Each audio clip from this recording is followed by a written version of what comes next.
Our second reading this morning is a continuation of those laws that God handed down to Moses. Listen, Israel, the Eternal is our true God, He alone. You should love Him, your true God, with all your heart and with all your soul, with every ounce of your strength. Make the things I am commanding you today part of who you are. Repeat them to your children. Talk about them when you're sitting together in your home and when you're walking together down the road. Make them the last thing you talk about before you go to bed and the first thing you talk about the next morning. Do whatever it takes to remember them. Tie a reminder on your hand and bind a reminder on your forehead where you will see it all the time, such as on the doorposts where you cross the threshold or on the city gate. Here ends the reading. You may be seated. Grace to you and peace from God our Father and from our Lord and Savior Jesus Christ. Amen. Many, many years ago in a prior life, I got a teaching job teaching British literature.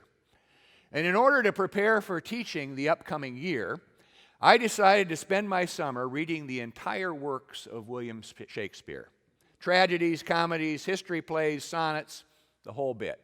So every morning, I would sit down with my cup of coffee and my 10-pound volume of Shakespeare's complete works and read for hours on end, all summer. That's a big task. And I didn't realize the toll it was starting to take on my mind. It was one morning when Sandy was going out the door, leaving for work, I said, "I loveth thee."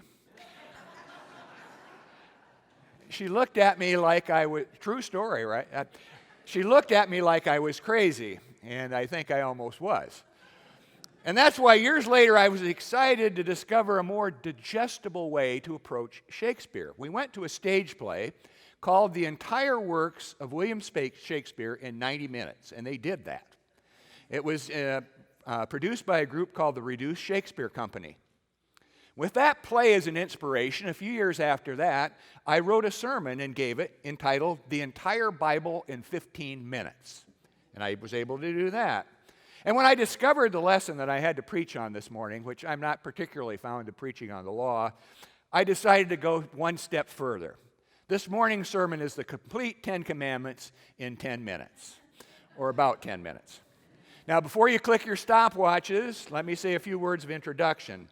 Although we Lutherans put a lot of emphasis on grace and God's love and not the rules, we still are subject to God's laws. Jesus said, "Do not think that I have come to abolish the law or the prophets. I have come to not to abolish, but to fulfill them. For truly I tell you, until heaven and earth pass away, not one letter, not one stroke of a letter will pass from the law until all is accomplished. Therefore, whoever breaks one of the least of these commandments and teaches others to do the same will be called least in the kingdom of heaven. But whoever keeps them and teaches them will be called the great in the kingdom of heaven. For I tell you, unless your righteousness exceeds that of the scribes and Pharisees, you will never enter the kingdom of heaven." You better follow the rules. We're all subject to laws.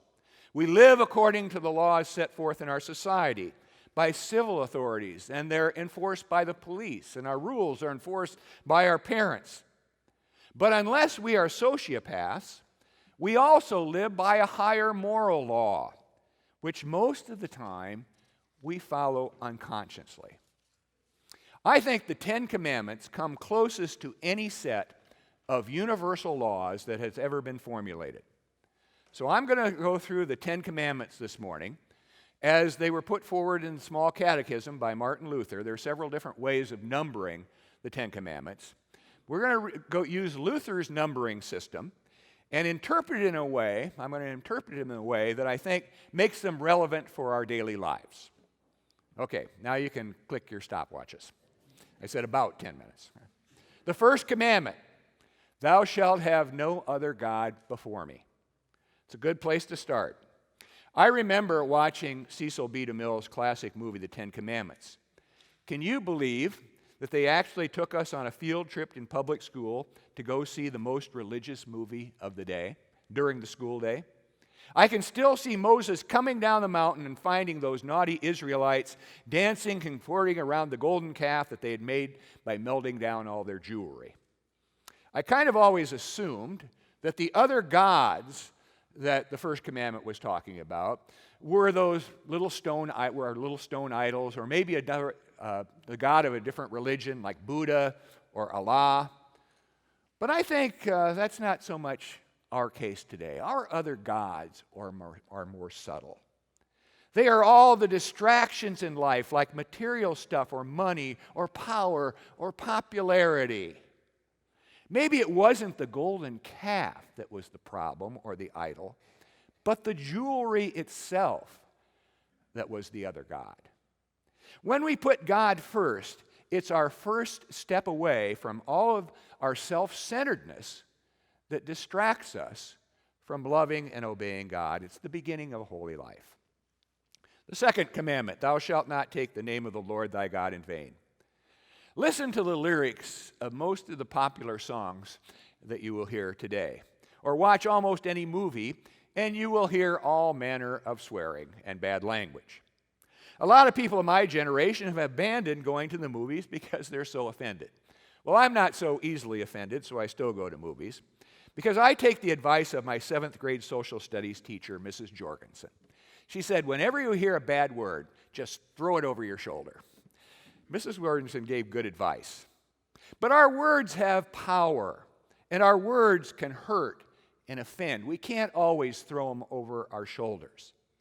And whether we actually use God's name in a curse or revert to obscene language based on bodily functions, we should always use our words to uplift and to enlighten rather than to debase and injure, which they can. And when others use bad language, just remember Mrs. Jorgensen and throw it over your shoulder. The third commandment, remember the Sabbath and keep it holy. Well, good for us. We got one right today anyway. We made it here to church, but don't get too smug. There's more to remember the Sabbath than parking it in the pew for an hour and timing my sermon.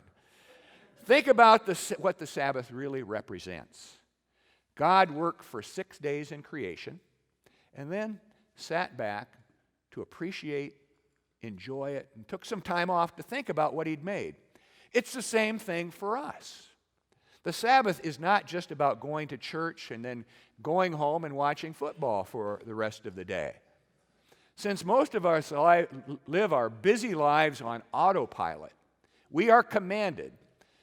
These are the 10 commandments, not the 10 recommendations or suggestions.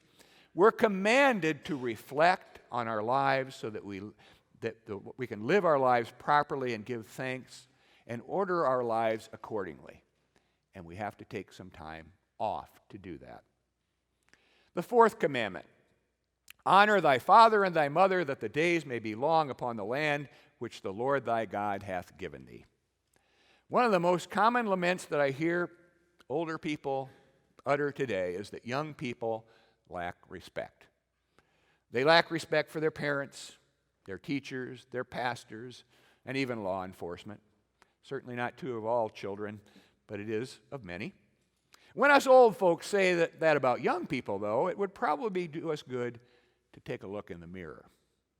Martin Luther, in his explanation of this commandment, extended honoring or respecting to the proper authorities on earth that God has ordained to provide honor and peace and order in our lives. And that includes government, law enforcement, the church, and other sources of legitimate authority. Without them, our lives, our world would be worse chaos than it is today. And that doesn't mean that we automatically bow down to corrupt authority. Even our founding fathers recognized there's a time to rebel, but that we take the time to discern proper authority and then respect and conform our lives to the authorities of this earth. The fifth commandment, thou shalt not kill. Life is sacred. I could argue that this is the most foundational of all of God's laws. We are commanded not to take the life of another human being. Now, the church has long argued about whether there are exceptions to this commandment, such as in times of war or in the application of capital punishment. I can't address that in my 1 minute that I've devoted to this commandment, but just let me point out that Jesus was a total pacifist, and he was forgiving of all manner of human offense. More importantly, there's a positive side to this commandment. Not only should we not take life, we should help and defend our neighbors, who in God's eyes are just about everybody else, so that their lives may flourish. We should help our neighbors when they're in need. Using constitutional language, we should help our neighbor in their pursuit of life, liberty, and happiness. The sixth commandment, thou shalt not commit adultery. Now, I taught confirmation for almost 30 years, and one of the things as I learned is not to ask a class of 7th or 8th graders what their favorite commandment is. It's always this one. I think it's because adolescents get a perverse joy watching their adult leaders squirm, avoiding talking about sex or even saying the word. Not to worry, I can just refer to Martin Luther again. In his explanation to the sixth commandment, he says, we should fear and love God so that we lead a chaste and decent life in word and deed, and that husband and wife love and honor each other. Is there anybody among us who doesn't really know in our heart of hearts what a chaste and decent life is? We all do. And I think we can also imagine what it means for husbands and wives to love and honor each other. This is a serious commandment. My only quarrel with Luther is I think I would extend his commandment from husbands and wives to all of our relationships with people. Listen to the abuse claims on the news every night, and you will quickly see how neglected this commandment is. We should rejoice that our kids want to talk about it and learn about it. The seventh commandment, thou shalt not steal. Don't take other people's stuff.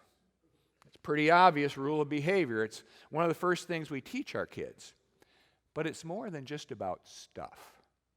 We had our house broken into one time. Somebody kicked in our back door when we were gone. And all they got was my spare change jar and my diamond Rolex. Now, before you wonder, how does he have a diamond Rolex? Let me tell you that Sandy bought it for $25 in Hong Kong one time. And I would have loved to have been in the pawn shop when that thief